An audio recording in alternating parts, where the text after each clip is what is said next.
UEFA champions ലീഗിൽ football ലോകത്തെ ഞെട്ടിച്ച അട്ടിമറികളാണ് അരങ്ങേറിയിരിക്കുന്നത്.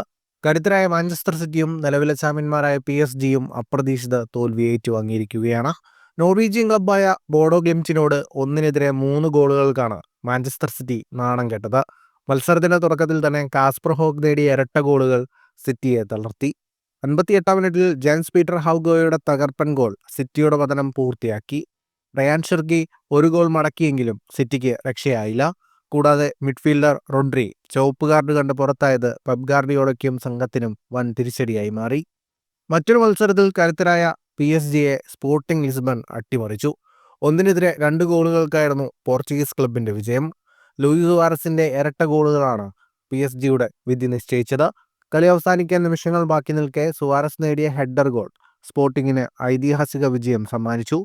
കീച്ച കാറസ്കീലിയ PSG-ക്കായി ഒരു ഗോൾ നേടിയിരുന്നു.